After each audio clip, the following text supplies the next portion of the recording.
Shalom, sahabat GKI Gendut Indah yang dikasihi Tuhan Yesus Kristus. Jumpa kembali dalam Sapa Malam Gembala. Hari ini Jumat 31 Juli 2020, hari terakhir yang di bulan Juli ini. Dan kita mengawalinya dengan Kidung Jemaat 89. Sungguh sangat asing. Kita boleh menikmati sebuah lagu dari Jerman di tahun 1600-an, 1608. Nada-nadanya seperti ini. Mulanya saya merasa asing, barangkali sahabat GKI Gendut Indah yang mendengarkan juga merasa asing. Tetapi setelah saya menyanyi saat ini, setelah saya berlatih, ternyata nyaman juga menikmati itu ya. Apalagi kalau dengan nada yang lambat, dengan suara yang bulat begitu, luar biasa. Menceritakan tentang sebuah gambaran juru selamat itu seperti sedang berlayar ke pantai dunia, dan dia hendak sampai di pelabuhan dunia ini. Di bait 2-nya membawa firman Allah dan Roh Kudus yang mengarahkan haluan kasih-Nya. Luar biasa gambarannya. Silakan untuk menikmati lagi, membaca bait dari Kidung Jemaat 89 dan menikmati bait-bait ini. Tuhan Yesus memberkati. Mari bersama-sama kita mempersiapkan diri kita menyambut firman Tuhan. Kita berdoa. Terima kasih ya Tuhan, Sang firman kebenaran, firman yang hidup, firman yang berkenan hadir di tengah dunia. Sama seperti kami malam hari ini, kami juga rindu untuk mendengarkan kembali sapaan Tuhan, memahami makna firman-Mu dalam kehidupan kami, di dalam cakrawala kehidupan kami yang terbatas. Biarlah dalam setiap hari ketika kami boleh belajar bersama-sama dengan Engkau, kami semakin diperlengkapi untuk mengenal dan memperlakukan firman-Mu. Di dalam Tuhan Yesus Kristus. Amin. Pada malam hari ini tema ibadah kita, tema renungan kita adalah sesuatu yang agak unik ya. Judulnya pengantin darah. Sesuatu yang sempat diucapkan oleh istri Musa. Kejadiannya bagaimana? Kita perhatikan Keluaran pasal 4 ayat 24 sampai dengan 26. Demikian firman Tuhan, Keluaran pasal 4 ayat 24 sampai dengan 26. Tetapi di tengah jalan, di suatu tempat bermalam, Tuhan bertemu dengan Musa dan perhatikan, berikhtiar untuk membunuhnya. Lalu Zipora mengambil pisau batu, dipotongnya kulit katan anaknya, kemudian disentuhnya dengan kulit itu kaki Musa sambil berkata, sesungguhnya engkau pengantin darah bagiku. Lalu Tuhan membiarkan Musa pengantin darah, kata Zipora waktu itu, karena mengingat sunat itu, sunat yang diperlakukan untuk anak dari Musa dan Zipora, Gersom.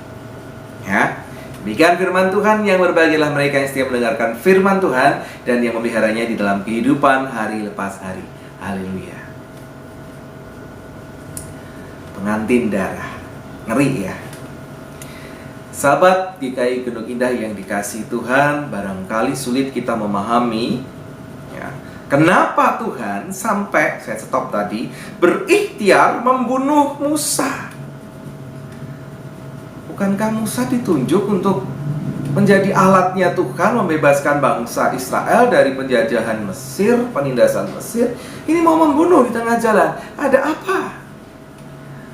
Ya karena kita pasti pro Tuhan, kita bisa sih memberikan banyak alasan pembenaran bagi upaya Allah membunuh Musa. Dan kita perhatikan, nyawa Musa terselamatkan. Diselamatkan bukan dari Musa sendiri, tetapi dari siapa? Justru dari istrinya Zipora. Ketika istrinya ini menyunat Gersom, anaknya, dan kemudian sambil menyentuhkan kulit habis dipotong tadi, disunat ya, kulit katan anaknya, tempelkan di kaki Musa dan berkata pada Musa bahwa Musa ini adalah pengantin darah bagi Zipora. Ada apa ini?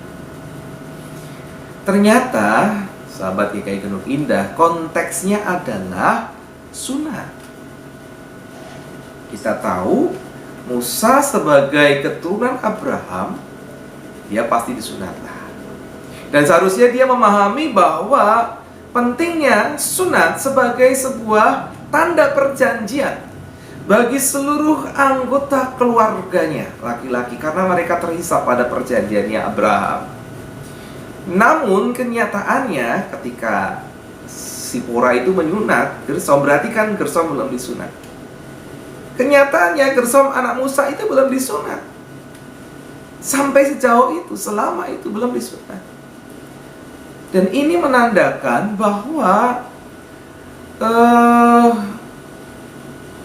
Musa sedikit tidak taat.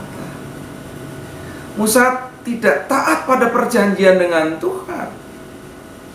Sehingga kemudian ketika Allah melihat Musa sebagai orang yang lalai, maka seketika itu timbul sebuah tindakan spontan tanpa direncanakan, dan juga tentu sebagai pembelajaran bagi Sipora. Tampaknya Sipora ini yang berlama-lama melarang, karena itu bukan budayanya orang Midian untuk menyunatkan anaknya. Ini budaya Musa, dan Musa terlalu lembut hati, tidak bisa ngerasi, tidak bisa menegasi istrinya.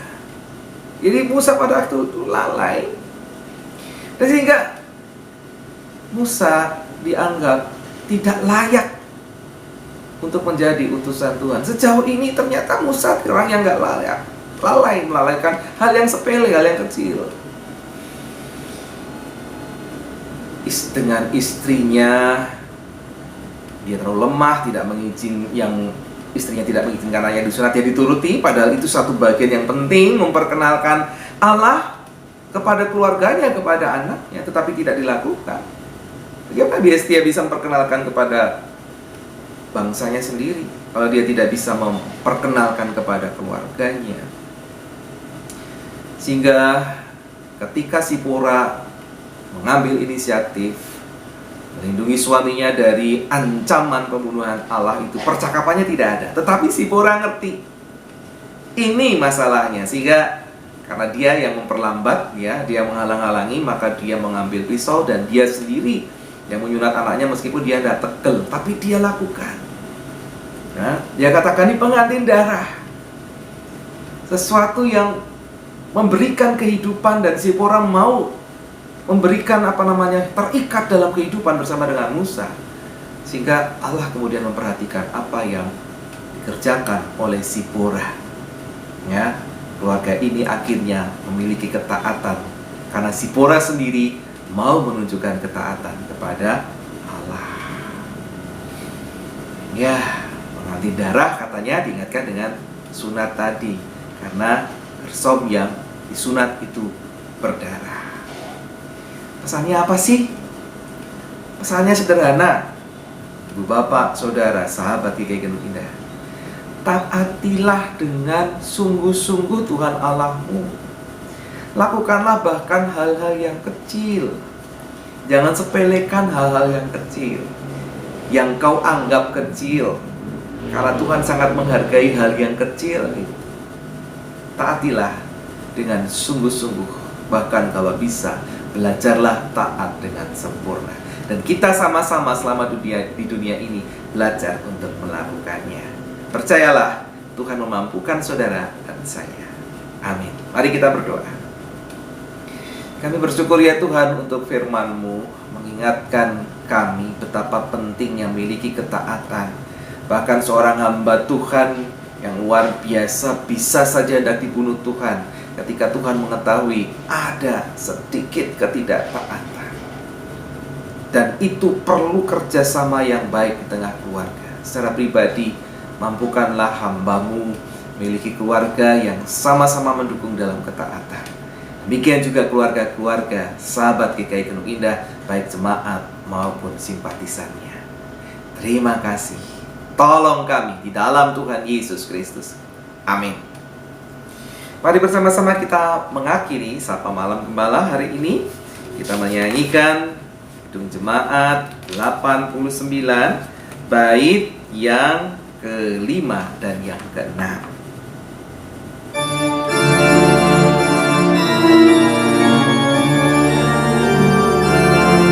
Yang mau menyambut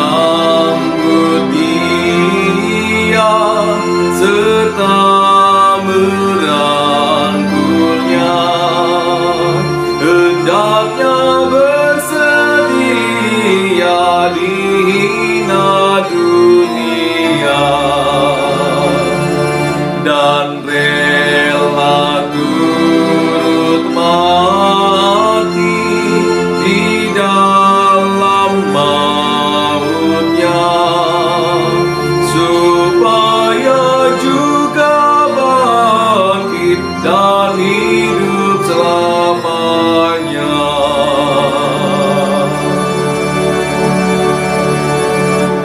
Bisa melakukan ini, rela turut mati di dalam mautnya supaya juga bangkit dan hidup selamanya.